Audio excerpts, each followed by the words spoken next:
Take a journey, it's a tour of my own mind. Giving you all corners, the many treasures you find. Fun times and the life of. All right, ladies and gentlemen, it's been a minute, but we are back. We are back with another episode of I Am Tramont, ladies and gentlemen. It's been a minute. I miss you guys. I know you seen me on fans and other things past the aux. It's been a minute since we guys connected on I Am Tramont. Listen, you guys, quality. I've upgraded everything for your best experience with I Am Tramont. Listen, today we are talking about an incredible topic. We are talking about Suicide Squad today. And I couldn't talk about this movie without my man, the guy behind OTS, Mr. Derrick Myers, man. How you feeling today? Man, I'm good, man. Got nice and rested finally. Finally, nice man. This rested. Is the man who don't sleep. So to hear him say that, man, I'm glad you're getting some rest. Oh, I got no choice, man. You don't get any rest, you're gonna end up dying. So I ain't trying to check out anytime soon. Man. Hey, man, I'm glad you're doing everything to keep your health together. I appreciate you for coming on. Listen, it's like you've been on multiple episodes. I mean, from J. Cole to terrible sequels. And we back talking about Suicide Squad, bro. Like it's an honor to have you back on. As always, it's an honor to have you produce the show with me. Sure. So, man, Suicide Squad. Like, before we go into it, what was your rating for the movie? I had it at 8. Okay. I think the highest I would probably go is 8.5. Okay. It was okay. I'll put it like this. It was what we were supposed to get with the first one. It's what we were supposed to, in terms of quality. Mm-hmm. Now with the Ayer cut, of course, it's a completely different film. So I'm pretty sure at some point, he would like to see that out there. But right, the likelihood of that ever happening is slim to none. To be completely honest, I highly doubt we'll see that.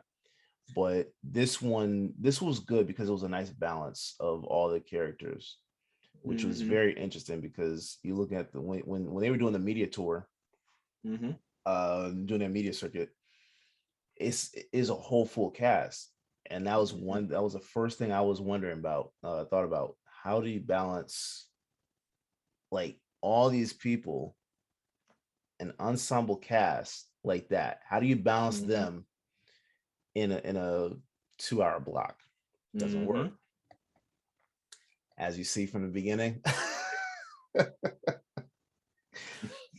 They balanced it well. Very well. Like, I think that's just a ongoing thing with DC. We could just look at the Justice League movies as an example, how the original in 2017 couldn't live up to the Snyder cut version. So I feel like these two films, the Justice League Snyder cut and this new Suicide Squad, it gives DC another chance in my eyes. I don't know. It looks like they could have another chance. But it's like one of those things, like, how you're in a relationship and your significant other continues to lie to you over and over and over and over again. Yes. And you want to trust them. Yes. But it's just like, nah, bro. I don't know. And listen, and that's how I was when I went into this film. My mindset was like, okay, Snyder cut, just leave. Okay, you did what you did. You showed us that the 2017 version was terrible. But I was kind of in that mindset. It was like, okay, would this be another flop? Because not to disrespect the first Suicide Squad movie. Honestly, I don't know. Only reason I watched the first one because of Will Smith, and he couldn't even save the movie. And I'm a diehard Will Smith fan. Will Smith and Margot Robbie were the bright spots of that film. Yes. Okay. Yeah. And you would think Jared Leto, that's it. You would think he will bring it. If for some reason his Joker just didn't connect. You know why? Because they cut it all out. 13 minutes of screen time when you recorded over 2 hours worth of footage. like I was having this conversation the other day on Realish. Like what I would like to know, because you see the very first Suicide Squad, you see the Birds of Prey, and then you go to watch this. You can tell. I mean, not you can tell. You know, like Harley Quinn is significantly pissed off with the Joker. They broke up, right? But we didn't get to see the breakup. We didn't get to see the dirty part of that. Like we know, we know it was a little betrayal or whatever, but we didn't get to see like what actually happened. And actually, didn't he break her out of jail? Yep. So like they're still together at the end of Suicide Squad. So there's something that happened that took place between the breakout and Birds of Prey. There's something that took place that we didn't get to see.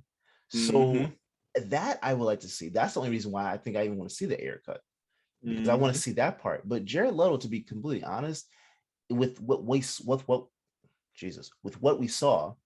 he didn't have the opportunity to be a bright spot in that film. I actually thought he was. I considered him a really valuable asset, but everybody got down on him with the tattoos and stuff like that. I really got past the tattoos after about 2 months heading into the movie, leading up to the release. Yeah, I got over it. I was more so looking at his performance. I think with Jared Leto is not only did they cut a lot of his scenes, I think a lot of fans expecting him to be like Heath Ledger. I think that was wrong of the fans to just expect that level of creativity from him. We will never see Heath Ledger Joker. And like Cameron Monaghan did a phenomenal job on Gotham of portraying the Joker.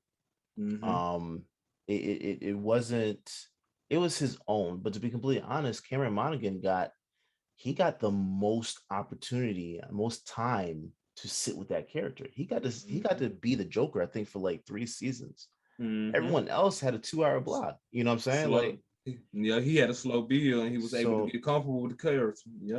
Yeah. So he was able to give it more dimensions, right? We saw more with him. We got to spend more time with his development.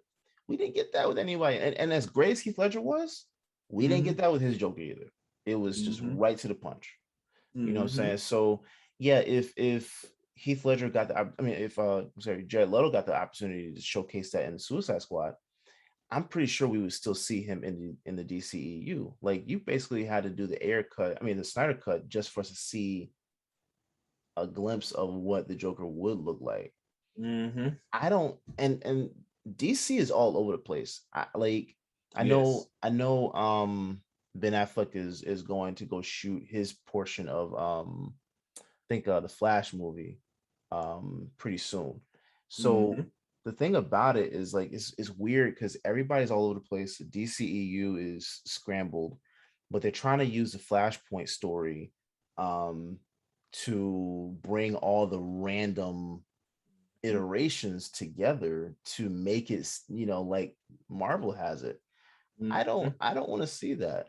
I don't want to see that. Forcing it, and the thing with that, they're not trying to do a natural slow build like Marvel did with Iron Man and Incredible Hulk. As you know how they progress over the years, it's like they trying to force too much at little time, and that's not gonna work because now it's gonna make you look at your films like, oh, this is rush. You never want that.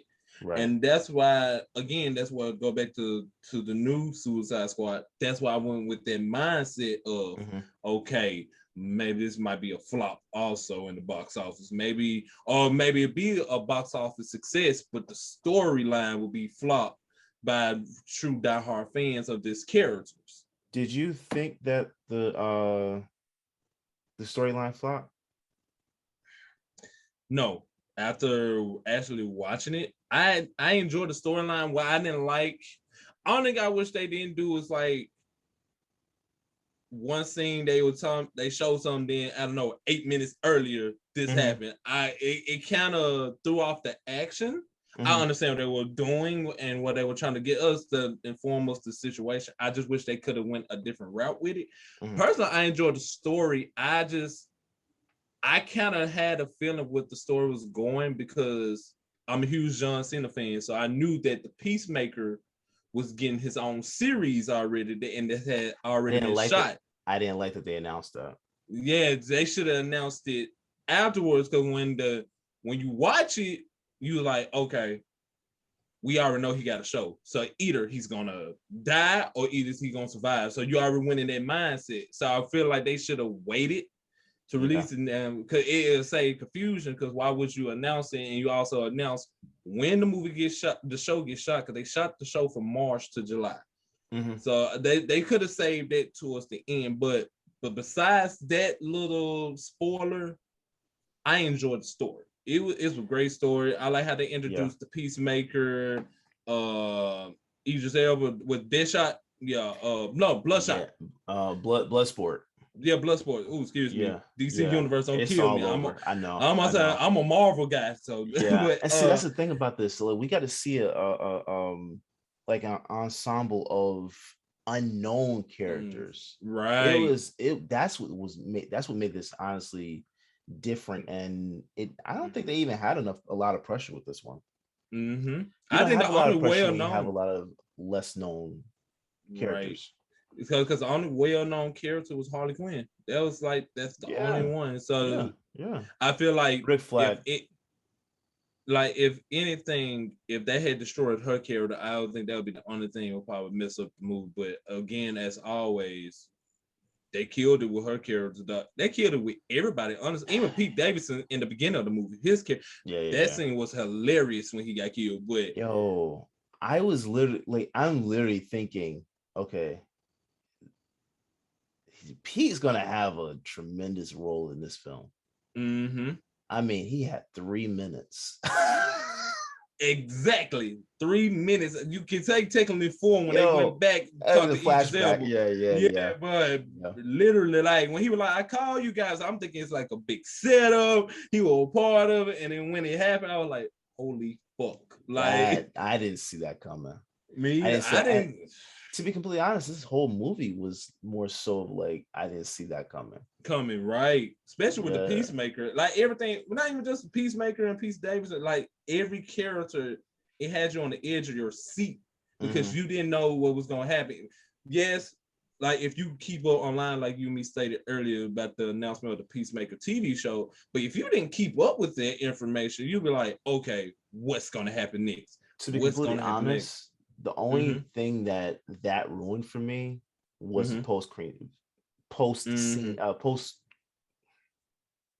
credit scene. Scenes, you got it. I finally got it. Yeah, that was the only thing that ruined for me, because I was actually thinking when he got shot, I thought that was okay. So this is gonna be a prequel to how he became Peacemaker. Cool. And that's why I said to my girlfriend.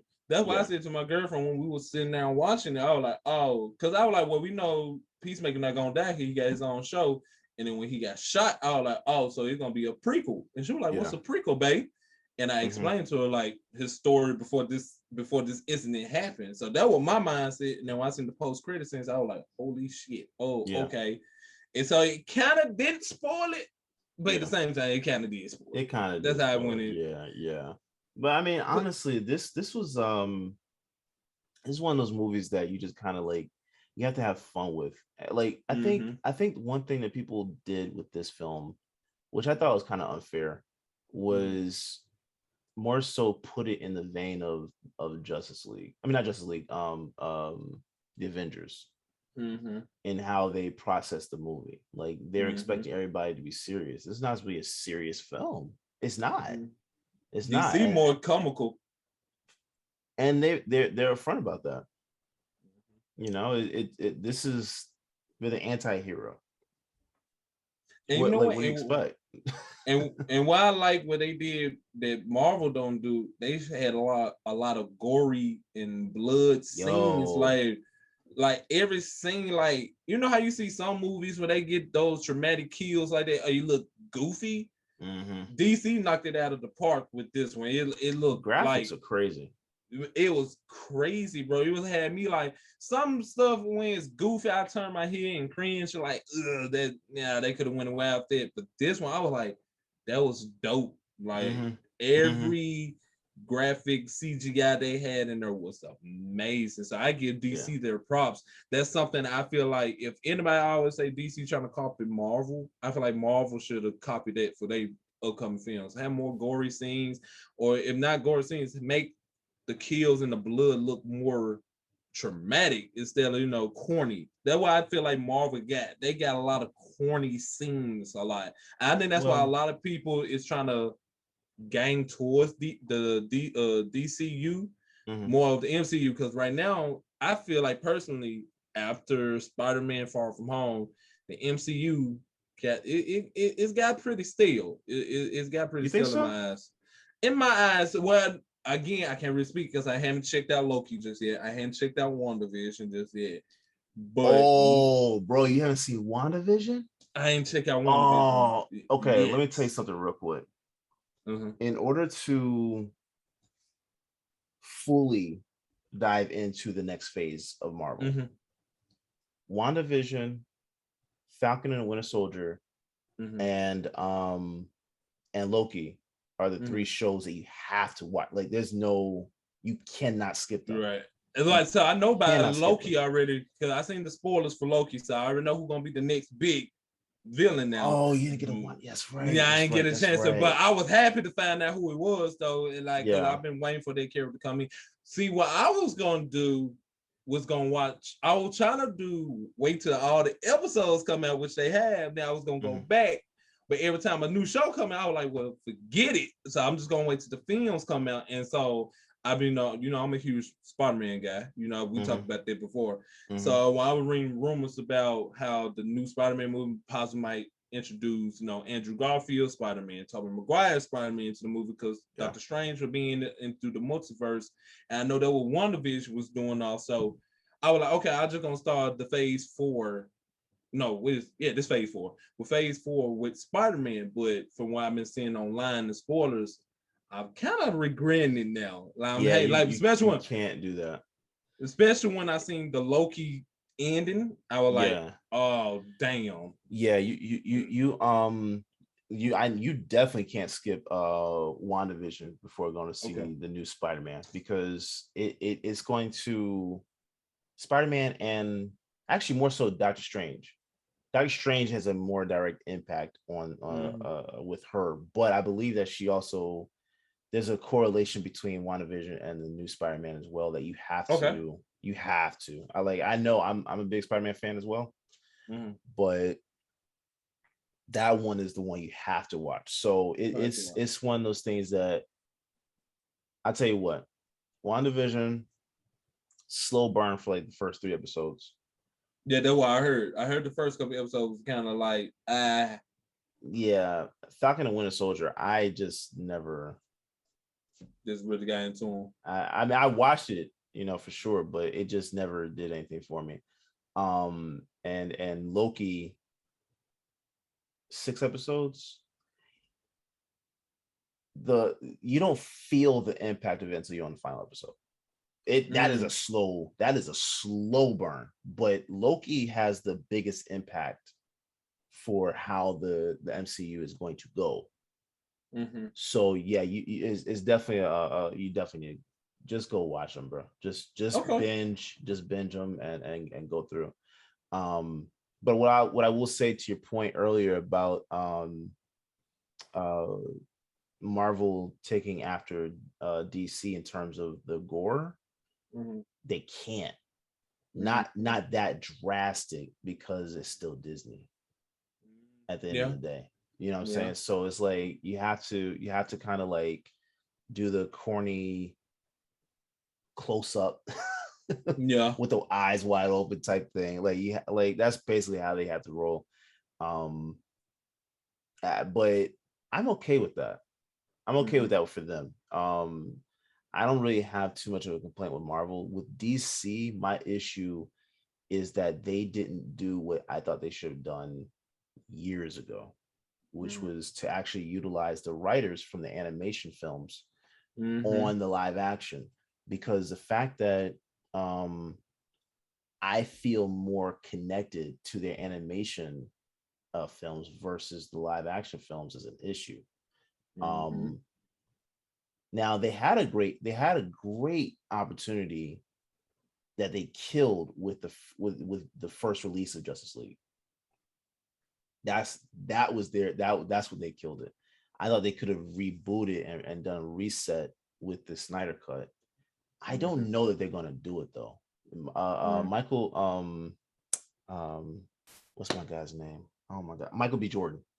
He's supposed to be playing Superman in an HBO Max series. Oh, I didn't even know that. Yeah, so the weird thing about, like, okay, I'm all for seeing a black man be a superhero that we've all, I'm all for it. The problem that I have with it is that they're not committed to the reboot. So if you're not fully committed to the reboot, obviously, because we're seeing Harley Quinn still in there. I'm sorry, Margot Robbie's Harley Quinn. We're still like, we saw Rick Flag. You have Amanda Waller. Like, they're all connected to what you already established. If you're going to do a reboot. I'm all for it at that point.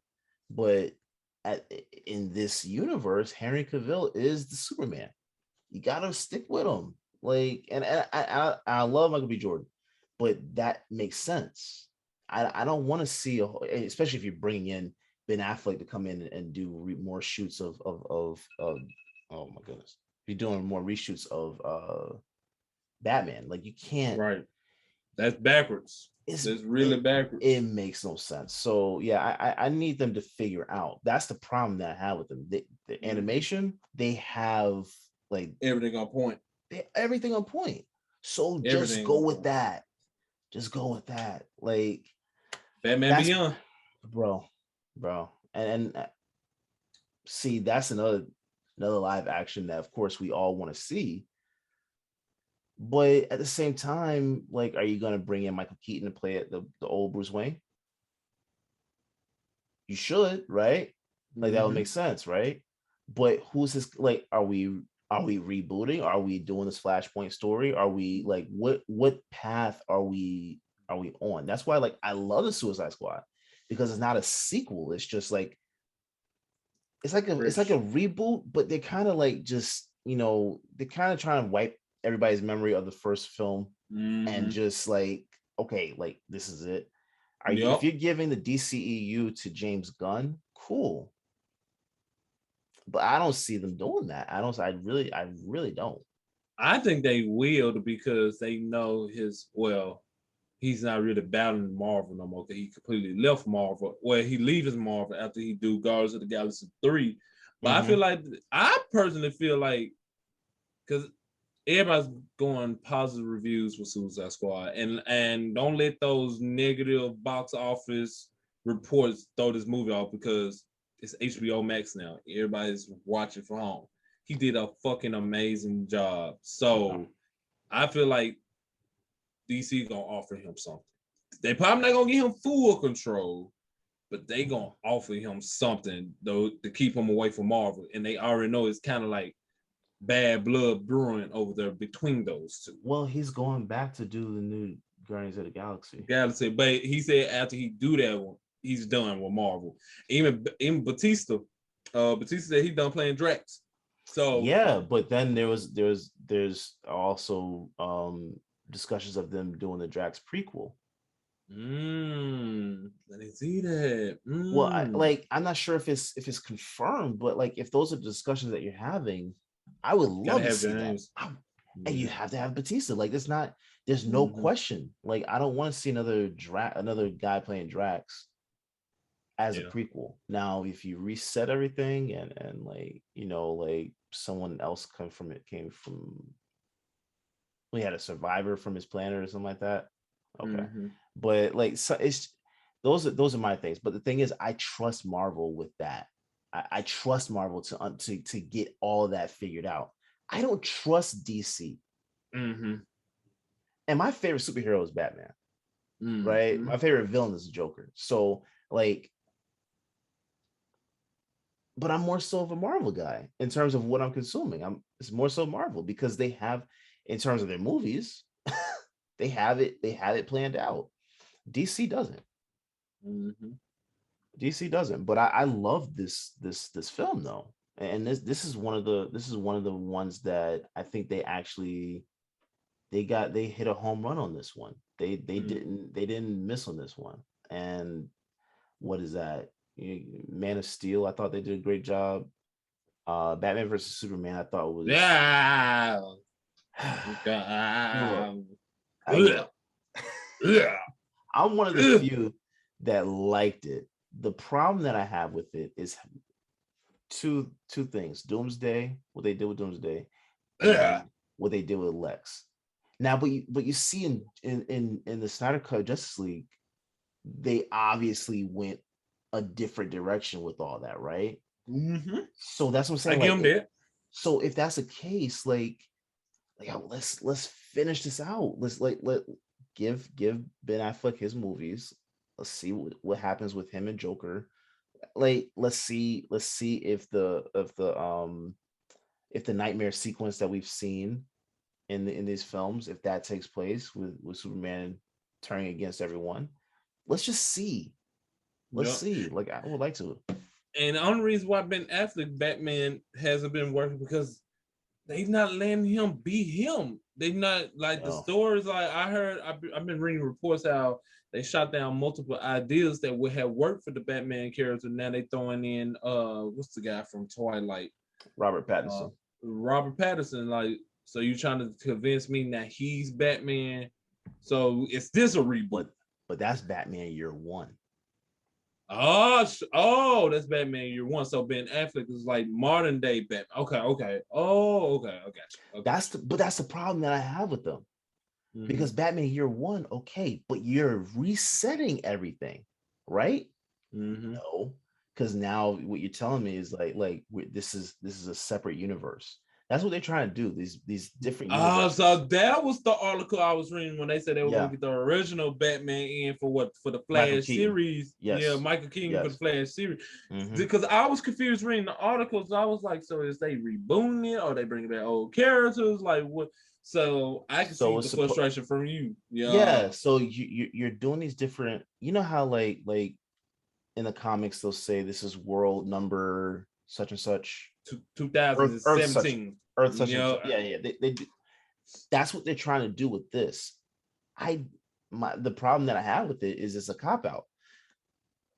Excuse me, because obviously the Batman was supposed to be Ben Affleck in the beginning. Right. He left the project because as a director, he couldn't really do what he wanted to do. And then he was also having personal issues as well. So it's like it was a perfect storm for him to go. Yeah, but like I actually, the animated Batman Year One, I just watched that on HBO. I think like 2 or 3 weeks ago. I'm pretty sure that's the plan that they're gonna have with this film. I'm gonna check that one out. It was an hour long, bro. It was like I was just sitting, I was like, I don't know. I can't sit through a DC thing, but you know what? Move right along. Yeah, I mean, it wasn't bad. It wasn't bad. It wasn't worth the hour. It was worth it because it went by pretty fast. It was worth it. I wouldn't say skip it, but to kind of like give you an idea of what this film is going to be about, it's good for that. But I personally think that this is just a cop out for them. They're not doing anything that I think would be amazing, because I don't trust them to do a multiverse. I really don't. Nah, they probably won't. I can't see them because it's too much. That's what they're trying to do. That's the problem. That's what they're trying to do.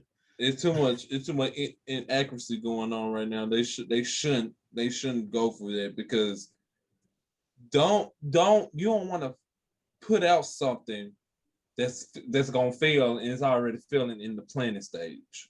So they need a DC need to really work. I think, and that's another reason why anytime I see a DC movie, I just go to instant negative mindset. I'm like, okay, this is gonna be bad. this is Yeah. gonna be mad Yeah. trash. Yeah. I know that's wrong to not to get the movie a chance, No, but you it's gotta look not. at their history. Look at the fucking history they had. Every single movie. I'm not gonna say every single movie. Let's look at the movies for the past 7 years. Mhm. Let's do that. Past 7 years, disappointment after disappointment after disappointment. The only films that had disappointment you can count on your hand, and that's bad Man to of say. Cause Steel.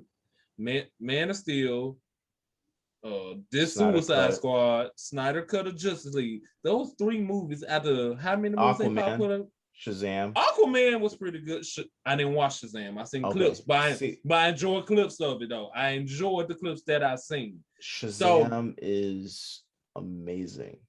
But listen it. We just named 5 movies in over the past 7 years. I know they released over at least 20 films. I don't know if it's been 20, but Maybe 15. the problem with DC is that they just don't listen to their fans. Yes. I feel like they kind of like run on impulse. Right. They kind of do what they feel the fans want, not what the fans want. Like I didn't have a problem with the direction that Man of Steel was going in. So by you saying that, do you feel like to go back on the Marvel side, do you feel like Marvel actually listens to their fans? We got Spider-Man, right? Okay. Yeah. Okay. Yeah. That's a great example. We got Spider-Man. And we got the Hulk done the right way. Finally. They listen to us, they bought Fox, they end up getting Deadpool, Fantastic Four, X-Men, Blade. Okay, never mind. DC, get your shit together. Get your shit together, DC. Yeah. And I hate to say that, man, because like you said, you like Batman and Joker. I personally like Joker as one of my all-time favorite villains. Both DC and Marvel. He's my favorite villain of all time. He's great. Now, superheroes, like I said, I can just never get into Static Shock. That's an animated DC. Now, bro, I'm gonna tell you right now, if they come out with a Static Shock film, I'm going to go see it. That's the problem. I don't know who can play them. Jaden Smith. Oh wow. Put him in with locks. Let him fly. Oh wow. He's like a very eccentric, if that's the word, like type guy. Yeah. He's like, oh wow. He would fit that role. He, like, of course he's not as like dark complexion as a cartoon itself. I don't mind that though. I don't mind that because to me, I don't think there's like a real set thing for him. He's black. I want to see it. He fits that mold. He looks like he would do a great job with it. But you can put Jane in anything, because I can say this, when people was rumored before Spider-Man Into the Spider-Verse first came out, when they just announced Miles Morales was getting his own movie, I said Tyler James Williams to play Miles Morales. Or Charles Gambino. From everybody's first? Yes, bro. As Miles Morales? As Miles Morales. Yes, as Miles Morales. Really? Just type in Spider-Man, Miles Morales, Tyler James Williams, or just do Tyler James Williams, Miles Morales. They're gonna put his head on the costume, and you like, that doesn't look half bad. Like, I don't like him. I don't like him. But I was thinking of him. Who else? How about this? Childish Gambino, if he was a little bit younger. Childish Gambino could play older Miles. Young Childish Gambino would have been good. Young Childish Gambino. Yeah. Well, no, he can't. He's playing the uncle in the universe. That's what I'm saying. But when he did that when I seen it, I was like, okay, when I first seen him in Spider-Man Homecoming, I said maybe this is their way to introduce Miles. When they did I thought they were introducing him as Miles Morales. But when I seen the scene when I seen the scene him taped to the stuck on the car on the phone, like, hey, tell Miles I'm gonna be late. I was like, dang, that's disappointing. But I also seen something too. Jaden Smith can play Miles Morales. He could. Here's the thing. He's getting to the point, whether it's between Miles Morales or Static Shock. He's getting to the point now where, like, I think he has a few more years to be believed at that age, high school. Once he's like what, early 20s right now? He my age. He's Mid-20s. 21. He about to, either he's 22 already or he's about to turn 22. Because he was the same age. Okay, so he's got a couple. He's got, I would say it's till about 25, 26 for me to be able to still believe him as a high school kid. After that, college. So like I want to see Miles Morales in high school. We don't want to see a Tobey Maguire version of Miles Morales. Like, bro, I'm gonna tell you right now, that was one of the dumbest things, and that was Sony. So I'm not gonna get on them. That was dumb as hell. That was dumb as hell. I think as I got older now, I can see why everybody said it. I think nostalgia talks for me of why I feel like Tobey Maguire is like that Spider-Man. I knocked nostalgia away. I rewatched that whole trilogy last year. Okay, now Spider-Man 3, that was Sony's fault. Bro, I was completely pissed watching that. Like this dude is at least 28. And then first of all, you're not gonna convince me Eric Norman from That 70 Show is playing Brock. Bro, I'm telling you playing Venom. You're not gonna convince. But what I understand was like the director said it. He didn't even like the fact that Sony was trying to throw Sandman, Venom, and Hobgoblin and all in one because they were trying to throw in the Sinister Six too early. That's why the same mistake happened with the Amazing Spider-Man series. Try to do too much at one time. Yeah, you gotta pace yourself, and that's what I think that Marvel is doing so well, which is why I'm glad we're starting to see the development of the multiverse, because they actually plan it out. You can't do something you can't have that big plan of like 10 years out. You can't have that and just like think it's just going to come together. That's what I think DC does. I think they kind of just like throw a few ideas on the board. If it connects, it connects. I don't like that, man. If it doesn't connect, we're just gonna remake it again and just try remake it, and then come with the idea of Flashpoint. That'll reset everything. Yeah, like we're just gonna forget, just like this is Men in Black or something. Nah. Okay, just to go back to we were talking about the Miles Morales thing before we go back to Suicide Squad. Yeah, I brought up Tyler James Williams. How come you can't see that? Like you just can't see Tyler James Williams. I love him as an actor. Okay, I don't want to. Yeah, of course. Yeah, we get dude that. Is too old for one. What we were talking about younger him. Oh, young. Like, you talking about younger Tyler James? Yeah. That's what we're talking about. Like probably around the last season of Everybody Hates Chris. Around that time. So last season, Everybody Hates Chris. Enough. He's awkward enough. He's awkward enough to play Miles Morales. But. See, and this is what I think. Me saying this might be like more of an offense, but I'm thinking about him with a mask. Like his face is kind of long to be in that mask. It's, and I'm trying to be as politically correct as I possibly can. He gonna have a ghost face on the Spider-Man's mask. I don't want to see that, man. It doesn't fit. It doesn't fit the mask, bro. Okay. No man. See, this is why the picture I've seen over the years was like him without the mask with the black and red costume. Yeah, I gotta see. I'm looking at his head shape and the mask, thinking about the mask. It just with some air, with some forces on and everything. Yeah. All right. This is all right. Let's go back to Suicide Squad. Okay, let's talk about the cast. Yeah. Derrick, I talked about it before, and personally, I'm a huge wrestling fan. So, of course, I wanted to see the film because of John Cena. And no disrespect to anyone else with the cast, but that was just like my personal connection of why I wanted to see this film. Okay, the first one, Will Smith. This one's John Cena. Yeah. How do you feel about John Cena's performance as the Peacemaker in the movie? And how you feel like his growth as an actor also? Okay. Uh-oh. Okay. All right. So realistically, I thought he was actually really funny in this. I thought he was funny. Just like he was funny in Daddy's Home too. I thought he was hilarious in that. About blockers. Hmm? What about blockers? Have you ever seen that with him in it? Mm-mm. Check it out. But go ahead. Okay. I thought he was funny. I thought he actually did a great job in this.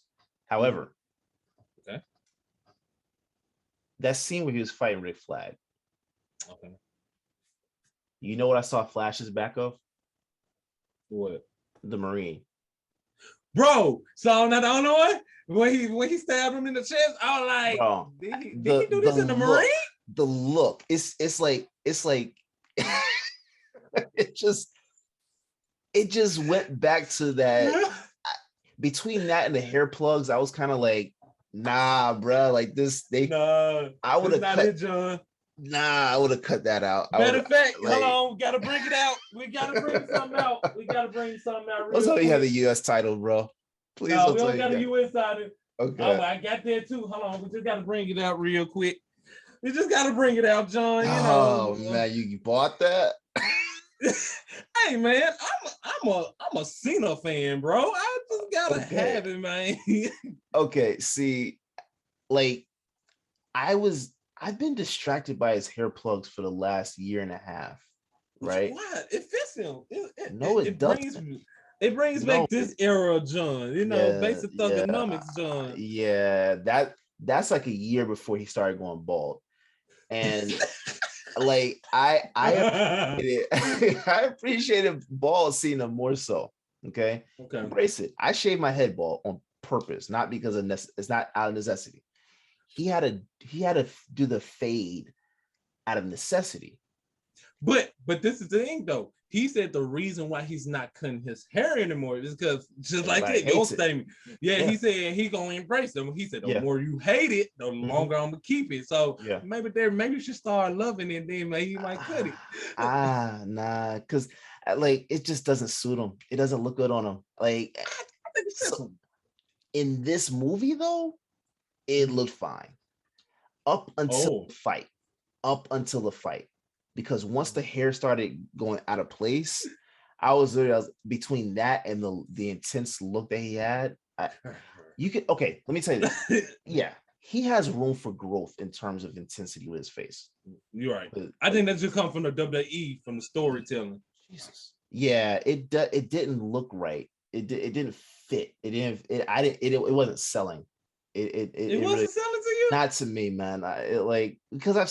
It reminded me of how like his little spots in WWE where he's, let's say if he was fighting Batista or Big Show or whoever, and he started getting that intensity up and like tried like chasing him around the outskirts of the ring or something like that. That's what I saw.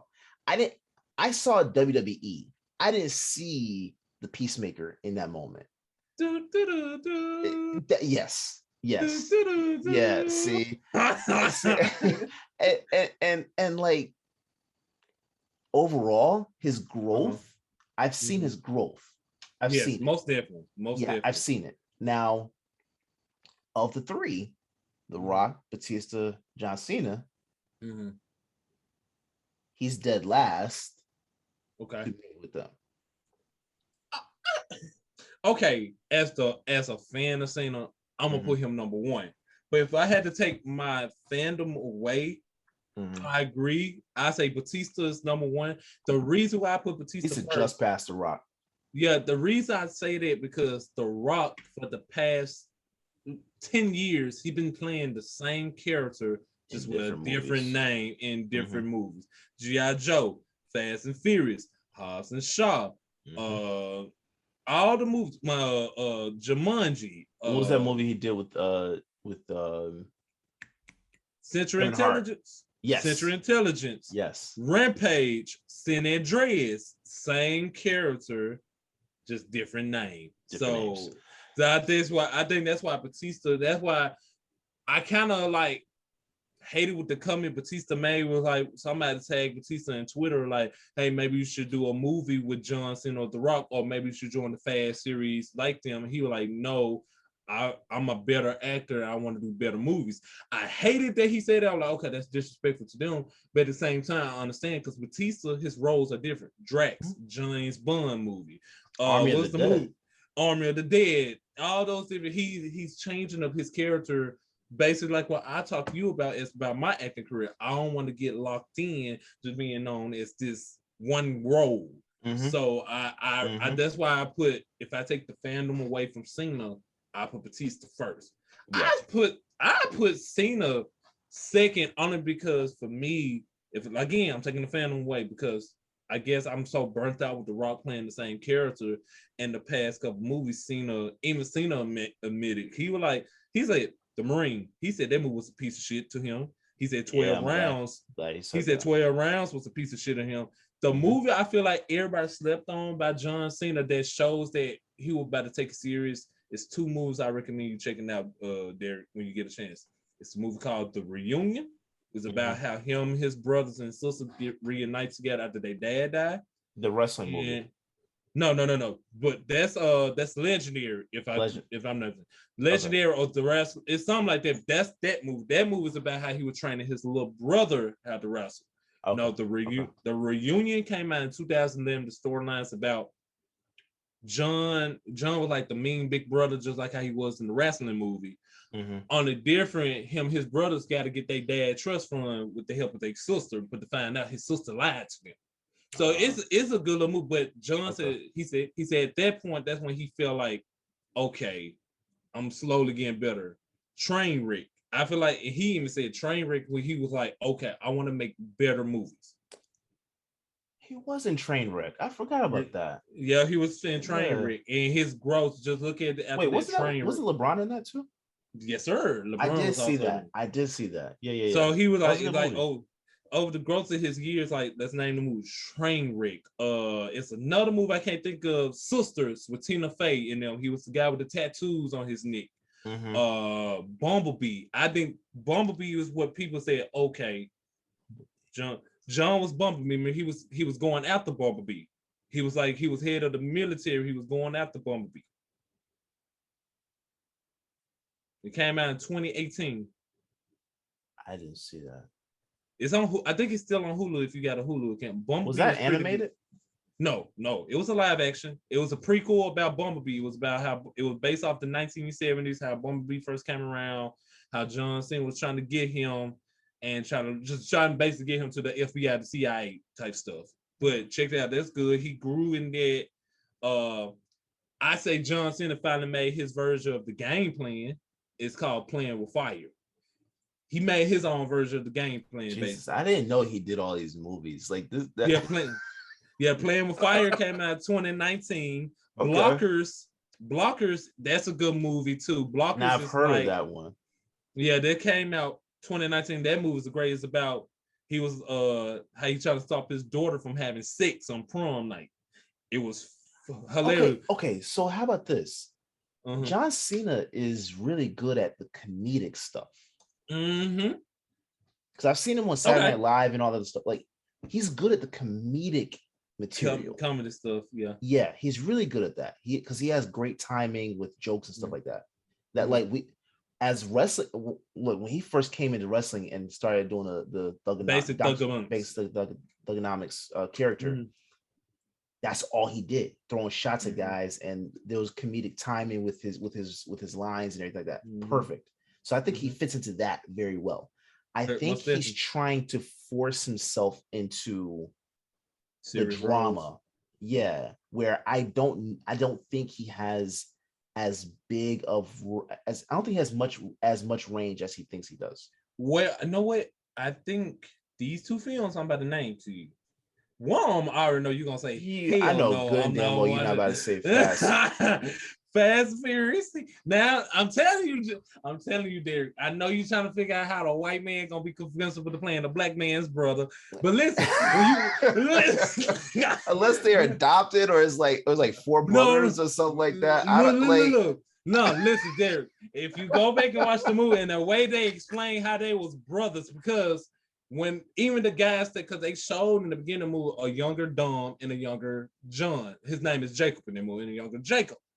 You were like, okay, so they never mentioned their mamas and they made it seem like they had different mothers. So he could have a Caucasian mother. But that the range in that movie was Derrick, fix your face, man. The range in that movie was great. I think he got that movie because of his hair, bro. I don't think he. His hair, hold on. But how you gonna get the role of the because his hair when Dom is bald? He is like what? Like that's what it's like. Because Dom isn't like.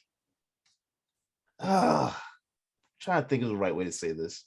He's Puerto Rican, right? Mm-hmm. Yeah, he's Puerto Rican. Okay, make sense. How a black man is playing the Puerto Rican. I could believe that more so than a white man being a Puerto Rican's blood brother. That makes no sense. He could be his half brother. You know, they never say they had to say. But he looks full white. Okay, but get Fast Furious now. Check out Bumblebee. When you watch Bumblebee, all right, I'll check that out. When you watch Bumblebee, you were like, okay, okay, it was different. It was not like Peacemaker. He had a lot of camera time. His scenes on Bumblebee, he had a lot of camera time, but it wasn't as heavy as the Peacemaker. It was like, the movie Bumblebee was more focused on Bumblebee and the girl who found him. Mm-hmm. Only thing they showed John when he was trying to attack Bumblebee, when he decided to have a change heart, like that movie gonna show his range. To hear you talk about Johnson like this, I was really nervous about how you gonna feel about his movie with Lil Real. He has a movie coming out with Lil Real coming on Hulu. I'm gonna see that. I'm gonna watch that. Okay, you seen the trailer? I haven't seen the trailer, but I've seen the promotion for it. I am watching that because I love Yvonne Orji, and Lil Rel is actually getting better. Lil Rel is actually much better as an actor in dramas than John Cena is. But that's not fair, though. That's not fair, though. That's a comedian. That's a comedian. But that's not fair, though. Lil Rel had more, come on, Get Out. Like, come on, he had more time. In Get Out, he was a comedian. He was a comedic relief. Okay. You see what I'm saying? Yeah. I just John Cena. I'll tell you when I will actually give John Cena my full assessment in drama. Okay. It's when this show comes out. Okay. And he also shooting a movie. It's a British movie. He's shooting in October. I give you that. I give you those two things. Yes. I don't know what his role is. He just know they just announced. Oh, I hope he doesn't. No. It's supposed to be like I don't know. But it's supposed to be like a James Bond movie, but at the same time, it's not a James Bond movie. So Luther. Basically. But I don't think he's the main character. He's just one of the main featured characters. They just announced him for it. He better not have a British accent, bro. Okay. He better not have a British accent. Okay. I don't think he pulls off accents well either. Well, let's be honest. The only movie he had to pull out an accent and was his natural accent was Daddy's Home, because he's just a natural West Newbury, Massachusetts guy. I ain't see him unless you can re-inform. I don't remember him trying to force an accent on something else. I don't. That's what I'm saying. It's like his voice is so like. It's so John. Like it's not. I've heard him mock guys in WWE, right? And he doesn't mock them well. It's like so let me give you to do an accent is kind of like on that same wavelength of like. It's like the Undertaker doing comedy movies to you. Perfect example. All right. Since you feel like that about John Cena, about Idris Elba, because I was impressed with Idris Elba. I know he did a lot of more action movies since then, but to me, when I see Idris Elba, everybody know the first movie everybody think of, That Is a Little Girl. That's why I don't think about that movie at all. You don't? I do. Maybe because I'm a Tyler Perry fan. So what movie do you think of when you see him? I'm not. I think of Luther. I think of The Wire. The Takers is like down the list. Idris Elba in this film, I thought he played his role well. Now, if I had to make a choice between Bloodsport and Deadshot, I'm taking Deadshot 10 times out of 10. But I am intrigued with this character because this is the guy that put Superman into a coma. So that's the prequel I want to see. I want to see that entire storyline played out. That made me fall in love with his character. And you know another scene I feel like a lot of people ain't gonna really relate to, when he was talking to his daughter, and the way he said "fuck you," and they were going back and forth. It's just I like scenes like that when they pick up and you know, I don't like something like "fuck you" and the other person just start crying. I like the intensity. Did that feel like ad-lib to you? Yes. And you know what made me say that? And then while I was watching it, I was like, that feel like a Denzel Washington movie. It felt intense. It felt real. It felt like a real daddy who don't want nothing to do with their offspring. It felt like that. And it felt like a daughter who just doing anything to get his attention by doing the same shit that he's doing. It felt real. It didn't feel like we were watching a movie. It felt like we was just in there, like we was having a call with one of our family was just in the room looking like, damn. His advice was to have a lookout. Stop doing what you're doing. Have a lookout.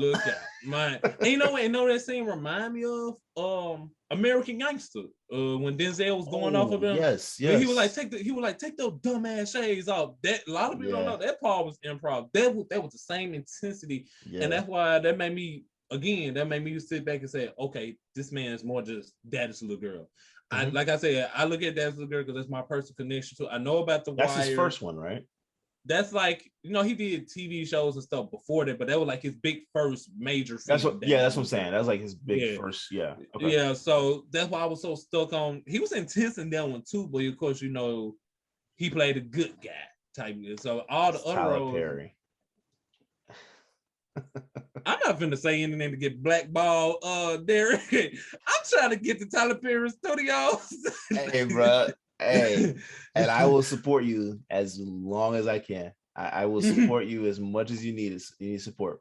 But it's his writing that's what I'm saying. Like his writing in that film was more predictable. But like that scene, to go back to Suicide Squad, it was I love movies with that type of aura. Like if it's supposed to be a drama movie, have some intensity. I hate drama movies where it's like, okay, you can tell it's drama, but it's not building up to the drama. I want to feel like, ooh, like go back to wrestling. You don't want to just watch a squash match. You don't want to watch no 2-minute match. You want to see a 25-minute match get you like, So scenes like that.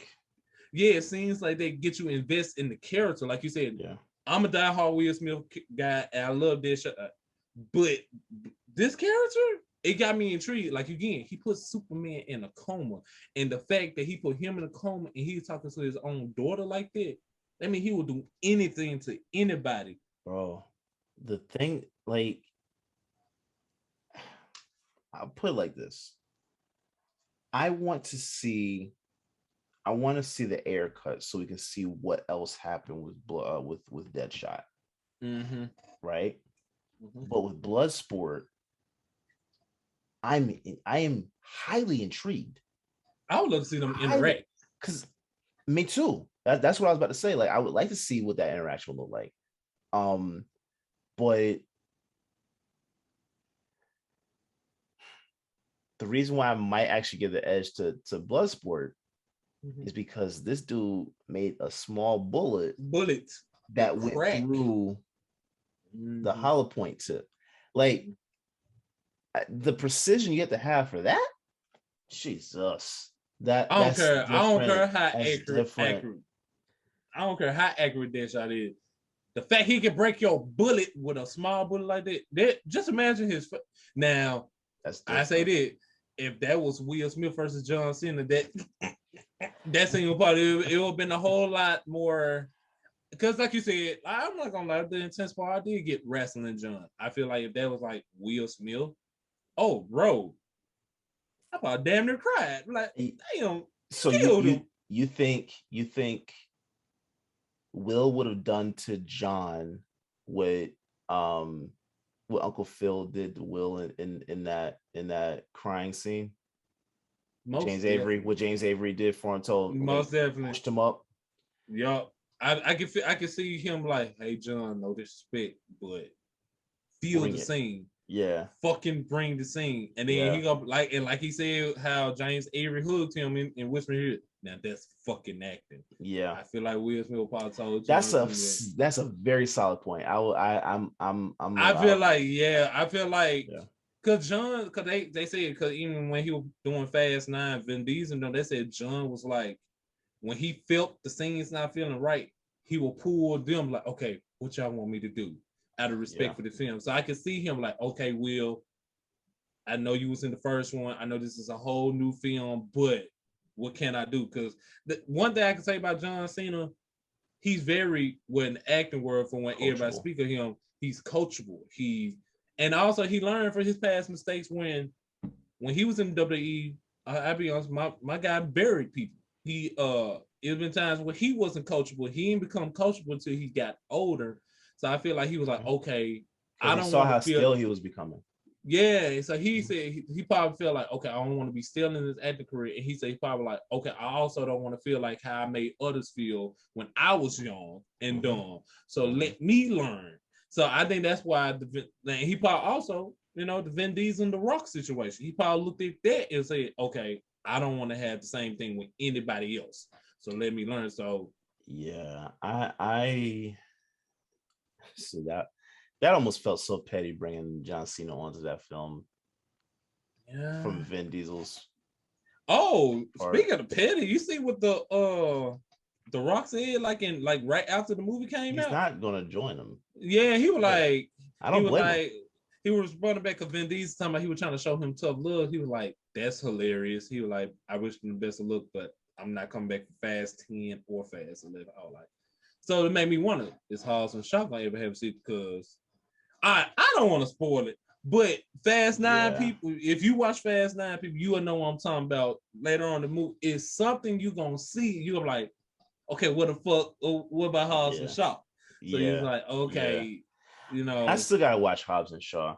Don't waste your time. I have to.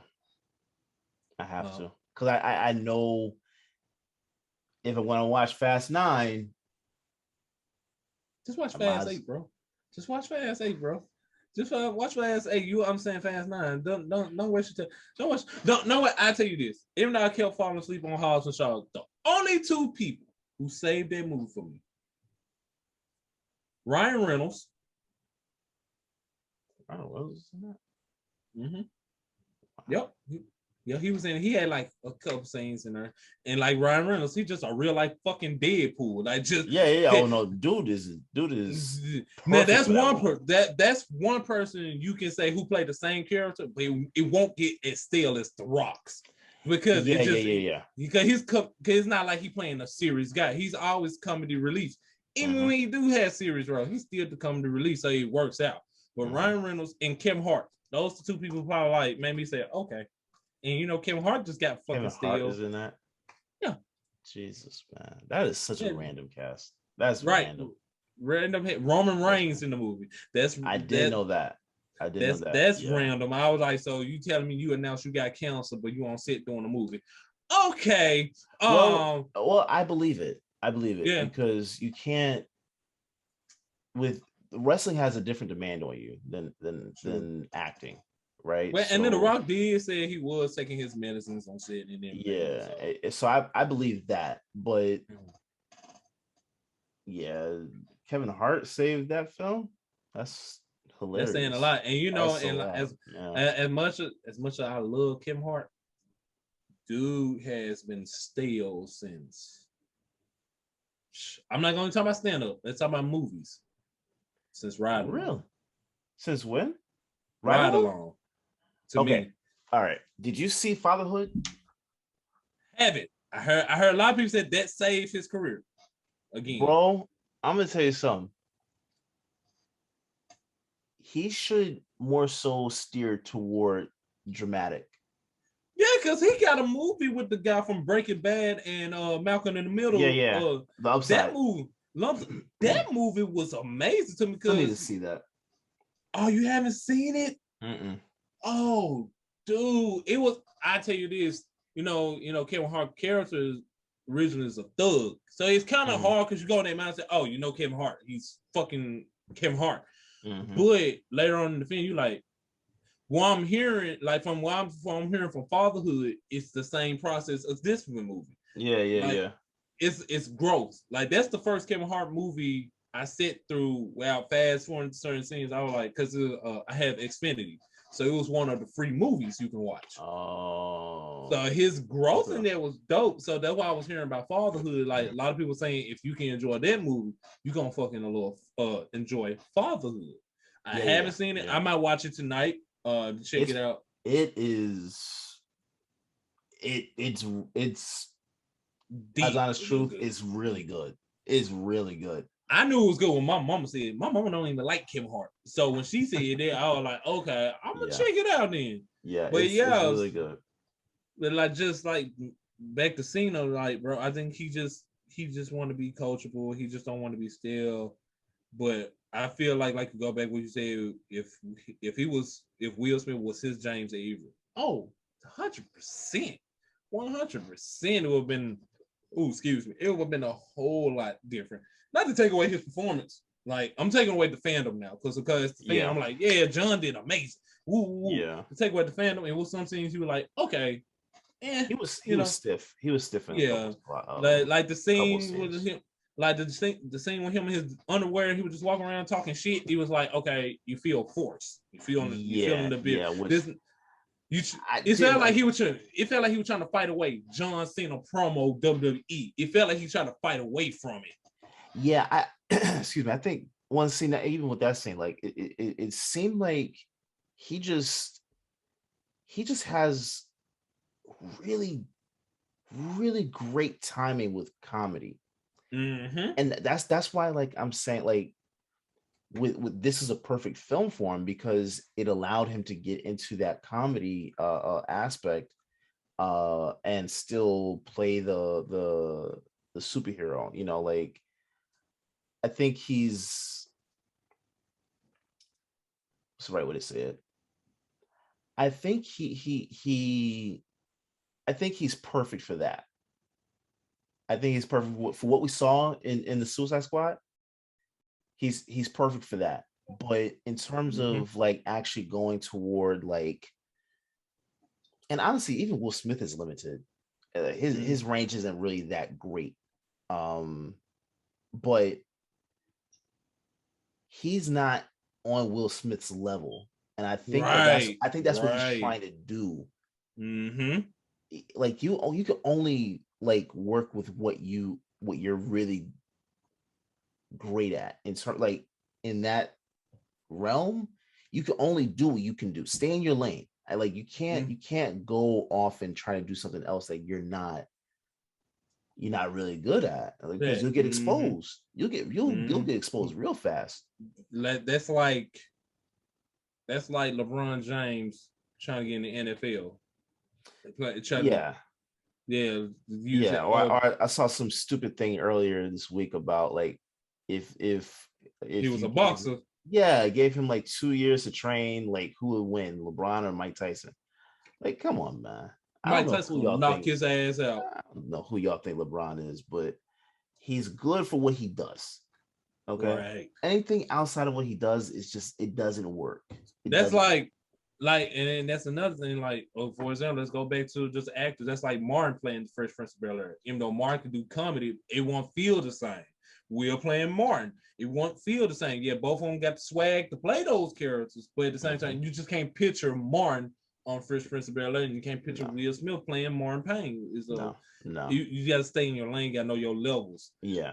So, but yeah, the cast was Sylvester Stallone, even though he played, I liked him in that.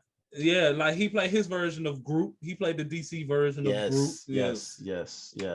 He did a great job, because I was watching his name in the opening credits. I was like, okay, I don't remember him being promoted in the trailer. So when I heard his voice, I was like, oh, he played. Okay, he did what he was supposed to do. Yeah. Not much to review on, but he did what he was supposed to do. I like the character itself. It was. See, there was a really good balance of drama and comedy. and there were certain characters that were just comedic relief. There were certain characters that were drama. Like they were pushing the envelope. Like just pushing it. Yeah, Amanda Waller, bro. I like. I didn't know I would like rats that much because of. There's no way I could never like rats. But like, I was confused with the character at first. Like, what do you do? Like, call rats? Like, you control rats because they're everywhere. I was confused by Polka Dot Man. Polka Dot Man was, yeah. See, but that's the thing. Like, they did a great job developing the lesser known characters. We don't have any connection with these characters. We have more to say with like the first Suicide Squad. We have significantly more to say about that. Oh yeah, because they use well known Joker, Harley Quinn, Deadshot. They use well known characters. So that makes sense. Yeah, this one it's that's why I said earlier, I don't think they had as much pressure with this one as they did with Suicide Squad. That's why I think James Gunn was able to have free range because it's not as much pressure. It was confusing in terms of the title. It was confusing to know which one's which, but and it also shows a hell of a writer he is. Because I know he wrote some stuff for for Guardians of the Galaxy, but remember he had the whole MCU team helping him. Like this shows his range as a writer. So James Gunn he get claps for that. I appreciate him. I still don't know like what the DCEU is gonna do. I hope they use him more. They should for sure. They should. And you saw that this was darker, right? Compared to like the first one that was darker in the first part of the first portion of the film, and then it got corny rainbow colorish type of thing. It was just all over the place. And you could see DC like stepped in and messed it up from what it was supposed to be. I don't want to see that. It wasn't even what they advertised. They advertised one thing and then they gave us another. It's just like it's like you go buy a Hershey almond bar at the store and you open it up and it's the cookies and cream. It's like you had your heart set on one thing and you got something else and it's just like I can still eat it, but it's just not what I had in my so like this was done very well from beginning to end. I love what I saw. This was something that I think they had the potential to build from, but in order to build from it, you have to know where you're going. Like you have to know what you're building. That's what I'm saying. Like I don't think that they're sitting down doing this planning stage. I think they're just kind of like just throwing shit out there just to see what sticks and go with shits that. And giggles. Yeah, and that's the part of it I don't like. But if they actually plan this out, this would be a really good way of being able to do a soft reboot. Do a soft reboot, like I give them that. I give them a chance. This movie. I don't know, bro. I still can't get. I'm gonna still watch. If I'm wrong, I'm wrong. Right. If I'm wrong, I'm wrong. I'm gonna give them another chance.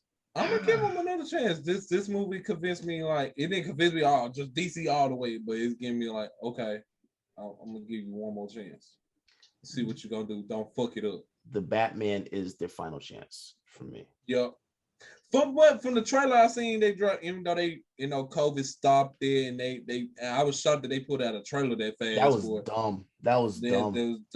But the vibe of it, even though it was dumb of them to do that and seem rushed, I like the vibe of it. So hopefully now, because I know Robert Pattinson had caught COVID multiple times on set. Yeah. So hopefully, so hopefully now, since everybody should be vaccinated, should be all healthy. Hopefully now they could shoot it and send out a better trailer. I think they're almost done with it if they're not finished with it yet. Okay, cool. So hopefully maybe, but I agree with you. This is a final shot. This is a final chance to get it right. Yeah. Because I'm only saying that because, and to be honest, let me not even say the Batman. Flash Flash is where I think they're going to end up messing up. That's why I can't trust them, because they've already said, they already let us know that Cyborg is not going to be in that movie, right? Which is sucky. In Justice League, in that Snyder cut, that the balance between the comedic relief and the drama, which is a common theme for DC at this point. That's what Cyborg and Flash are. That's why like having Cyborg in that Flash movie makes sense.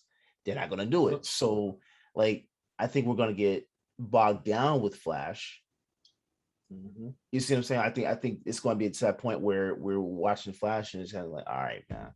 It's like if you eat too much sugar, like it was good beginning, but then I was saying like that's what I think is going to end up happening with this film. So that's why I'm still like hesitant with DC. I don't trust them. I'm still gonna watch. Nah, I don't trust them. Building trust up takes a lot of work. If not, I'll stick with Marvel, ladies and gentlemen. Marvel. I'm already sticking with Marvel. I don't care. I'll go back and watch Disney Channel before I go watch the DCU. If they let us down again, I'll go watch American Dragon. God dang it. Man, I'll watch the Care Bears. Well, man, Suicide Squad. I got your rating. My rating, first I said a 9.5 when I first watched it, but after going back and watching it again today, it was like I give it an 8.5. Yeah, it's like I agree with you on that, and I just hope for the best for them. You know, so far, movie of the year so far to me, so far, you know, they're gonna hate me for saying this. It's Fast 9. Don't go there. It's Fast 9. You know, I'm Team Jacob all the way. It's Fast 9, Derrick. That's disgusting. I know fans gonna probably come in on the podcast like, really, you got Kong versus Godzilla, Mortal Kombat, that wasn't Snyder good. Cut. Was Kong versus Godzilla? Yeah, that was hot garbage. Now this movie right here, it might be a contender of movie of the year. I really didn't want to watch it, but my girlfriend is a fan of the series. I don't fuck with movies like this, but The Conjuring, the one they released this year. Oh, the third one. Good. Yeah. You know, I didn't like that title. You can feel the energy from the movie. But see, that's good. Why I didn't watch it, because I'm at this point now where like there was a good portion of time where I was like, I'm watching all these horror films like that, and I'm just gonna watch. Now I'm just like my spirit is too sensitive. I have a friend named E. He went to go see it on a date, and I was like, "How was it?" He was like, "It was straight," but he said, "Bro, you gonna feel the energy from it." So like, he literally, date. Yes, literally, Derrick and I Am Tramont fans. Literally, me and my girlfriend is watching because we watching on HBO Max. I'm literally. She is watching this normal as she can possibly be. Like she loves scary movies. She's in two movies like that. She's watching. I'm like, when I felt that energy or like the sudden music, how slow it is, how they zooming in, I'm like, nah, this don't feel right. It's certain scenes with the people bodies bending backwards. I'm like, oh no, but. And we watch it twice. We watch it for the second time. For the second time, I actually tried to watch it just for the story, trying to like, of course, I prayed over myself, like, listen, God is, you know my heart, you know my spirit, protect me. And when I went back and actually watched the story, it was a nice story. And what my dad, he loves the series too. He told me to go back and watch it. I told him in my head, fuck no, I'm not finna go back and watch those movies. Like I said, like the movie is good, but you can feel that. Yes, energy, man. I don't want to feel that. That first one, I watched the first one, and I'm gonna tell you where I absolutely lost it. That woman went down in that basement, turned that little light on. All of a sudden, you see some white hands on the side of her. Ooh, bro, chills went all up and down my chest. Ooh. Not just my back. I felt it all over. I was like, hell no. I immediately stopped the movie. I was like, hold up. Now, and I then went for a little break. I went and got something to eat. Mm. Like, I went back and watched the rest of it. I was, oh, bro. I can't blame you. With those movies, I literally have to think about it like through the production lens of like how they're doing these stunts and stuff like that. Because if I don't think of it like that, I'm gonna lose it. I'm gonna lose it. I don't want to assume. I think my girlfriend think I was playing. Like I told her, as soon as we get finished watching this, I'm putting on some cartoons. I put on Boondocks Tom and so Jerry fast. something. I put on the Boondocks so fast just watching it. And she was Yeah. looking at me like, "You for real?" I was like, "Yeah, you didn't feel that energy. We're gonna put some Jesus in this house somehow." like that. But that was a great movie. Like I'm hearing the only movie I gotta watch that's out now that before I could really put Fast 9 this movie here is a Quiet Place 2. I haven't seen that one yet. I'm about to actually watch that this week. Okay. I gotta rewatch the first one. The first one. Bro, that was beautiful. That was beautiful. I like, and that's the reason why I want to go watch it again, because I don't want to watch the second one and not watch that. Now I just created a free account for Paramount Plus, the free trial thing. So I want to, I'm gonna go check the second one out while I got it. So that one to me is a film I'm easily putting up there as one of the best this year without even watching it. Without even watching it, I already know. But the Snyder Cut, to me, I think for sure should be like it's the only one that comes to mind right now for me in terms of what I'm actually making movie of the year. Is a Snyder Cut. 4-hour film, 4 hours. Yeah, I think mine's, like I said, is between Fast 9, Snyder Cut, The Conjuring. I'm not gonna say the rest of the movie, but y'all know the third one. And A Quiet Place 2, like you said, well, I ain't even seen it because how great the first one was. And I heard reviews from from my girlfriend and other people how the movie was great. So I put that up there. I'm looking forward to watching that. Me too. And and before we end this, Derrick, I got a question for you. It's music. We music loves. We deep. Yeah. If you had to make a prediction of music of the year, and let's take away the fandom that we have from J. Cole, from the albums that we heard so far. Yeah. What you feel like was album of the year? If we had to make a prediction, what would be album out right now? Out right now. Not coming. Not coming. Out right now. What's out right now, and this without my fandom, I'm saying the off season. Okay. But if we ever get Donda, and if we ever get Certified Lover Boy, album of the year right there. I was waiting on you to say that. Here's the thing. To me, is Certified Lover Boy going to be a better project than the off season? No. Okay. I just based off lyrics. I that was lyrically J. Cole's best compilation.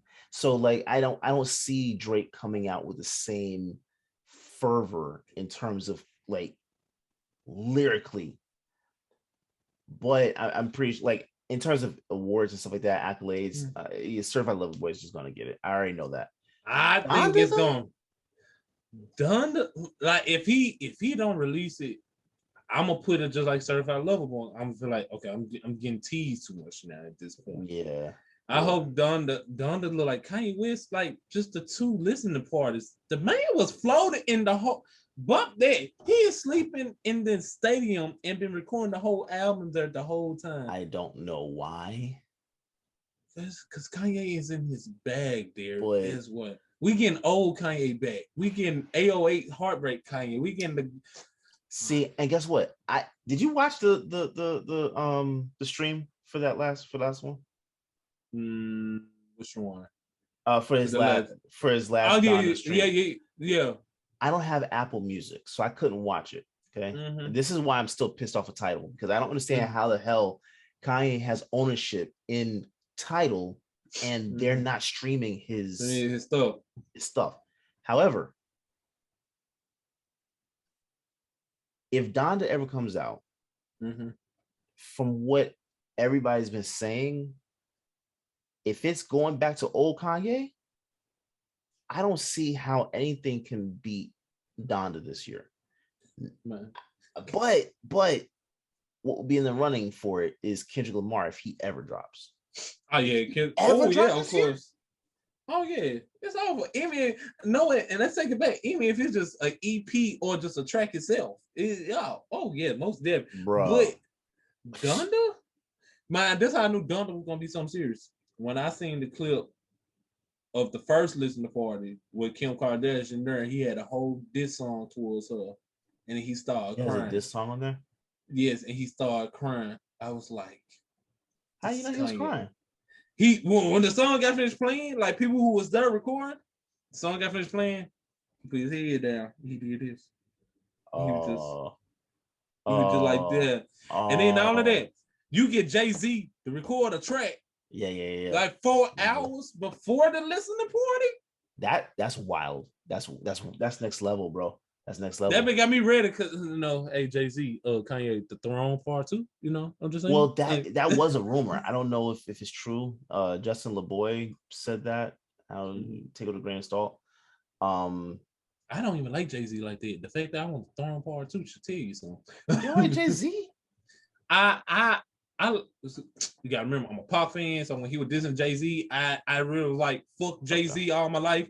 But it was some songs I like Jay-Z, like Run This Town, Empire State of Mind with Alicia Keys. Excuse me. I like the Holy Grail album. Oh man, I played the hell out of the Holy Grail album. Yeah. What made me really just start listening to Jay-Z, like, okay, I'm gonna give him a chance. Even though I still don't like him like that music wise, was what it was 444? That album right there. Yeah, that album right there was like, people didn't like it because he grew up lyrically, like in terms of subject matter. He grew up in that album, and I loved it.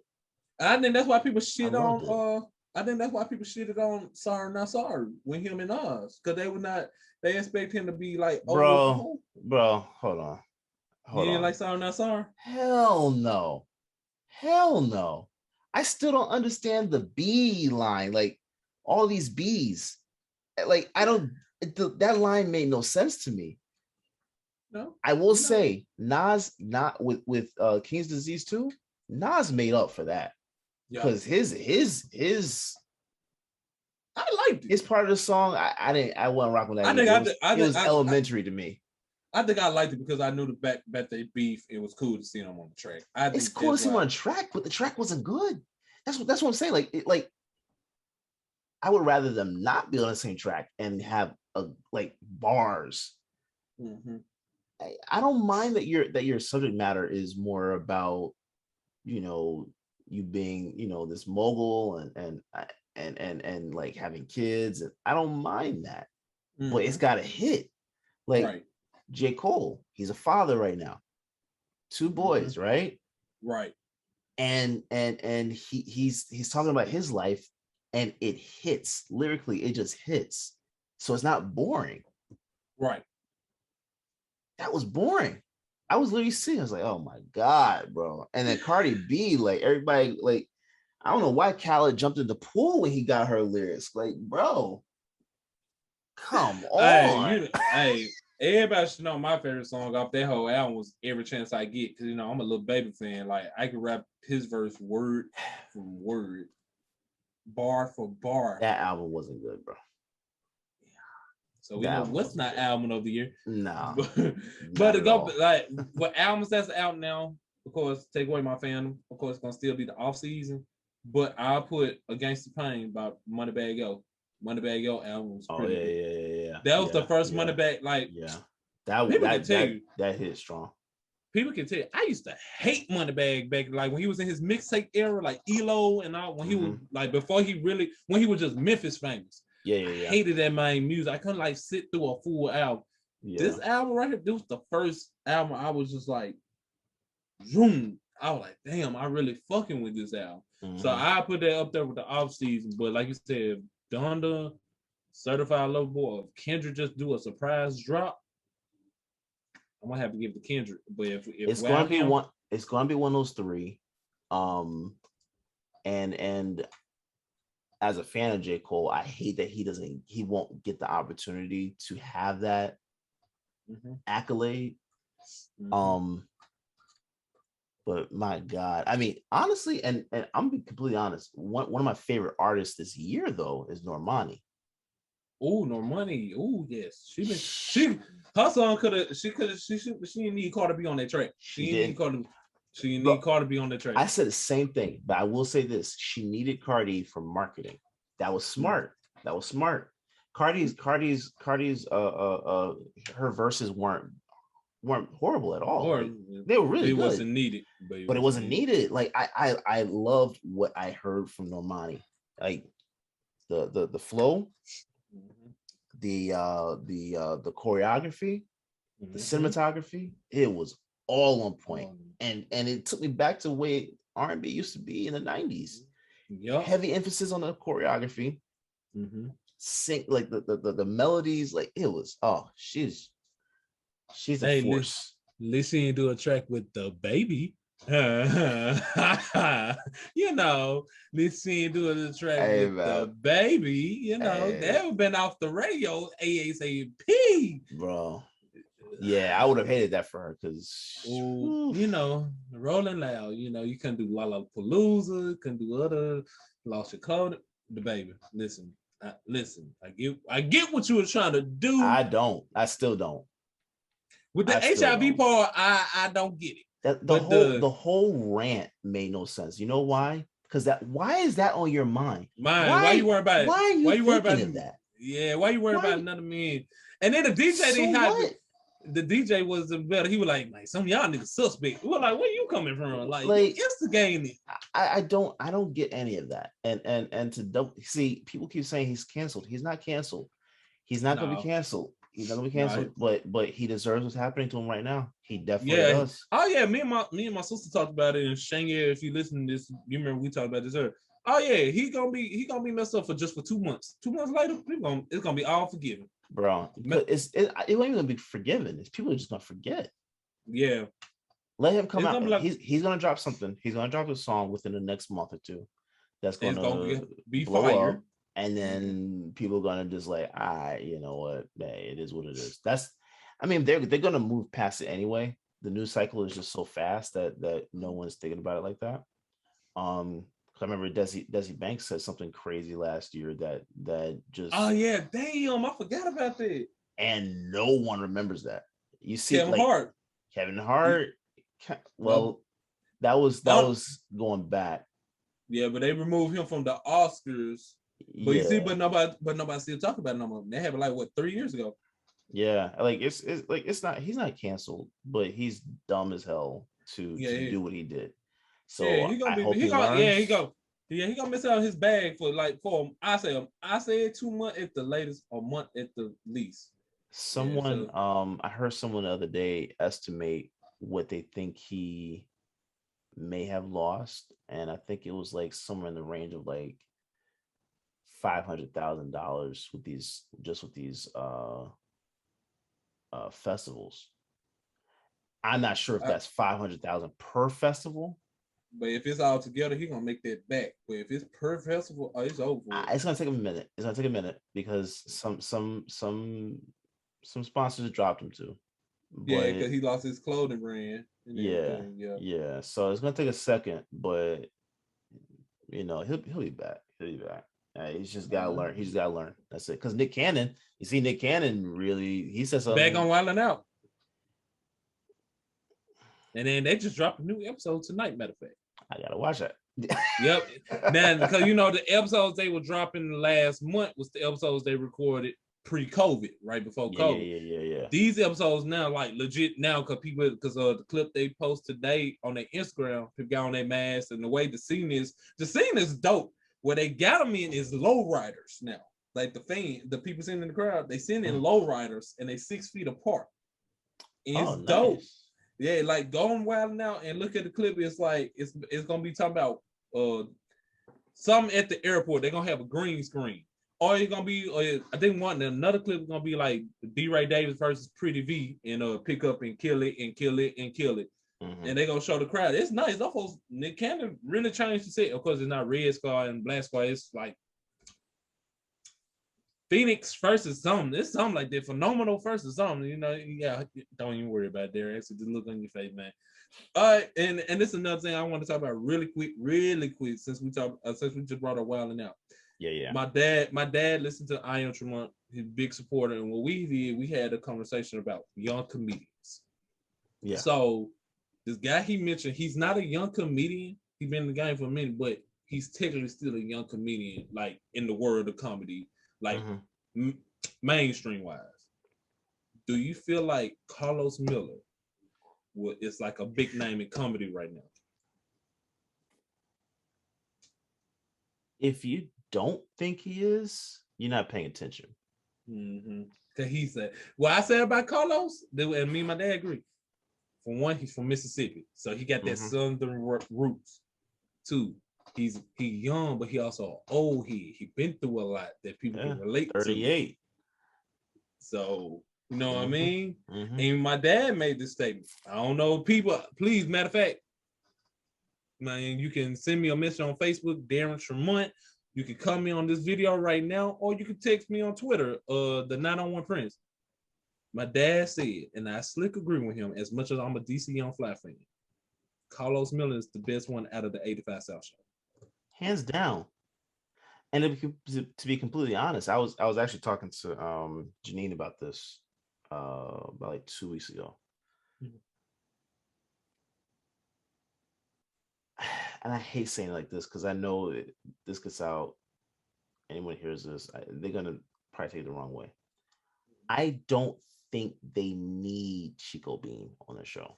Yeah, I feel like, and like I told my dad, Chico Bean is what Steve Harvey was for the Kings of Comedy Tour. He was just the opener. He knew information about every single city they went to. Yeah, he is the Steve Harvey for them. Yeah, he is. That's a perfect analogy. Yep. He is the Steve Harvey for them, and Carlos and DC is the main eventers. They and to be completely honest, I love Clayton English on there. Oh yes, I'm glad they brought him on when they do the sit down interviews. See, that's the thing though. Like, I went to go see Wildin' Out because my brother works on their crew. Okay. I went to go see the show when they were here in Atlanta, and Clayton opened up for the show. And this is before anyone really knew who he was. Dude was phenomenal. Like, as a stand-up comedy, he was phenomenal. Because he was phenomenal in House of Pain. He was on House of Pain. And he's new rendition? Nope. In the old one. See, a lot of people don't even realize that. He was friends with Calvin. He was one of the thugs with the hat. He was always Get the hell out of here. The light-skinned dude who's always with Calvin. That's Clayton English. That's hilarious. And he did say he got his start on Tyler Perry. I forgot all about that. Wow. Cool. What made me notice it? You know, I was, of course, again, I'm a Tyler Perry fan. I always watch House of Pain. When I seen him on Wildin' Out, I said, man, that voice sounds familiar. And then when he was actually on one of the live shows, the 85 South show, he was talking. I said, bro, this my voice sounds too damn familiar. And you know, at that time, TBS was showing reruns of the original House of Pain, and the episode with him on there, I think his name was Pookie. Yeah, that he was Pookie. Yes. And I heard him talk. I said, that's fucking Clayton English. I knew it. Yes. Okay. All right. Yeah. I remember. Yeah. Okay. Well, see, here's the thing. Like, I think dude is hilarious. He to me, and like, they're not gonna do it. I'm not even gonna like hope for it or anything like that.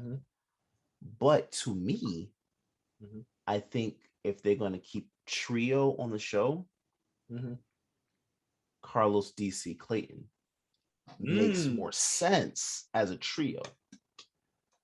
And just had Carlos, man, had Chico. It's like, hey, what's up, y'all? This is the 85 South show.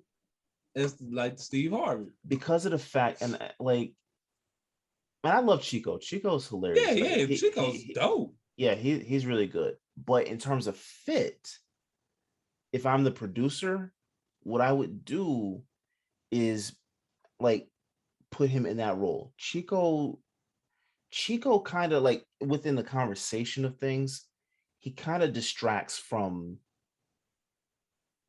the other guys. Yeah, cause it be times when DC will make a joke or Carlos will make a joke, he'll take you to a different route, and you be like, "No, let's go back with DC and Carlos was going." Yeah. So The last episode of 85 South Show that I saw with Chico on it, like the opening, he drove a joke into the ground kind of and was like singing this a cappella line for like 5 minutes.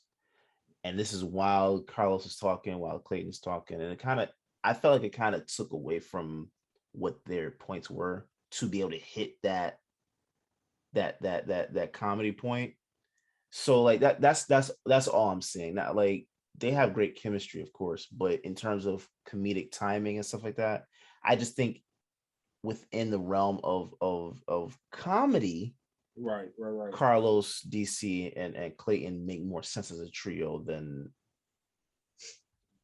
Carlos, DC, and Chico. Yeah, I agree. Cause like crack smoking your body, if DC didn't sing in that song, it'll been like, shut the hell up, Chico. But with DC in it and you got on the microphone with the voice changing, it works out. So I agree. Hey, 85 South Show, you know, hey, it's just a recommendation. We're just throwing a just a little bit. And they actually need to hire me. I'd say that right now, because I would. They have black spots in the videos. Man, I know how to get all that stuff. Hey, 85 South Show. 85 South Show. If you watching this, I hit him. I told him that. I said, I tweeted it out. The show page liked it and then deleted the like or unliked it. So yeah. One day I'm gonna work with them. Carlos, Chico, DC, Clayton, that whole gang. I love watching the show every week. I think I definitely want to work with them one day. So yeah, it'll happen. It'll happen. Yes, sir. Well, Derrick, man, today been fun, bro. I needed this episode to be recorded, man. It's been a minute. You guys went from Suicide Squad to Marvel, Spider-Man, music, 85 South Show. That's what you get from I Am Tramont. We even talk about some wrestling. My first love. Y'all know that. I know that's my first love. Hey, Derrick, I stopped long ago. You know what? Right now, I haven't been watching. I watch Friday Night SmackDown now. WWE just released some talent, and so it's kind of like heartbreaking. WWE is going to end up dying. Yes, because AEW right now, supposedly, and they throwing in those subtle hints. Yeah. CM Punk. Now, if they get CM Punk, I'm gonna tell you this right now, I will be watching it. Guess what? So you know what you need to do? August the 20th, AEW Rampage. I think it's gonna come on TBS. Okay. They will be in Chicago, Illinois. That's where they say CM Punk would debut. Okay, I'm watching. Supposedly. I'm tuning in. Then me too. And also, Daniel Bryan. They say he gonna debut at that they pay-per-view in September. I don't even buy AEW pay-per-views, so I'm just gonna watch it. But they releasing a lot of time. Aleister Black. I don't know if you heard of him before. What he's doing, what he just did with Cody, it was everything he even said in his podcast interviews these past couple weeks. What he's doing now is what he was trying to do in the WWE. So Vince McMahon has to die in order for WWE to get back on pace. And I hate, I know that's morbid. I hate saying it like that, but he has to because he's not going to give up control. He's not going. He's not going to back off. So it's like you have to literally wait for him to pass away for them to actually revamp. And Triple H is pissed off about this because when Samoa Joe got released, Triple H called Samoa Joe like 10 minutes after it happened. Samoa Joe talked about it. He was like, Triple H was like, listen, I don't know why this happened. I don't know how you'll feel, but would you like to come to NXT? Come to NXT right now. And since he came back to NXT, Samoa Joe got an NXT championship match now.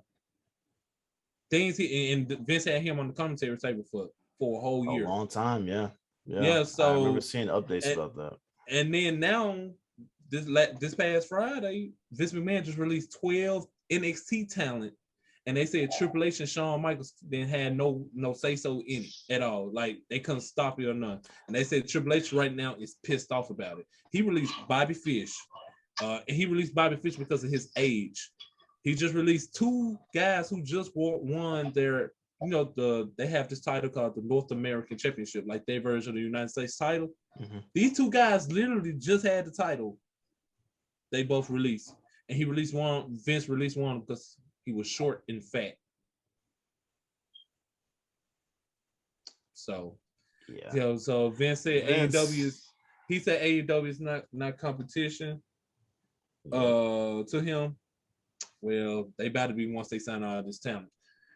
Ladies and gentlemen, that's wrestling for you. Hey, Derrick, tell the people where they can find you, man. Yes, sir. So you can find me at Derrick_OTS. That's DERRICK, the black way to spell it.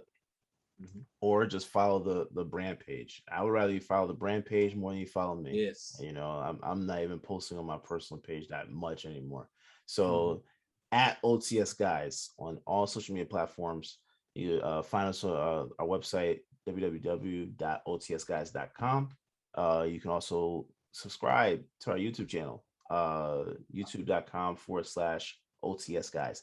Everything OTS Guys. You'll find us, you'll see us. Trust me, it's there.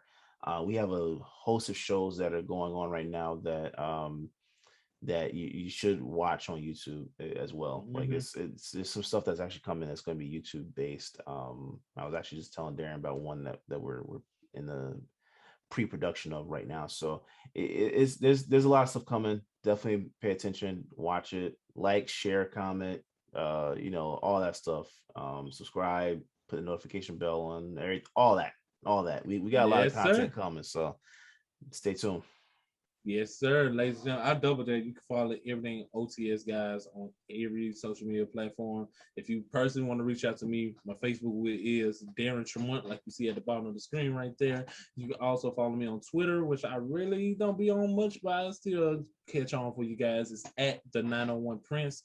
And you can follow me on Instagram if you want to personally connect with me. I share stories every day and talk about my personal life at Vibing with the 90s with an S after 90. And you guys, this was fun. It's felt great to be back to record another episode of I Am Tramont. It's been 4 months, but guess what? It won't be another 4 months, ladies and gentlemen. We are coming back soon with another episode. It was an honor having you, Derrick. I really appreciate you. I appreciate you guys for watching on YouTube. I appreciate you guys listening on any streaming platform that you listen to this to. I am your man. Peace.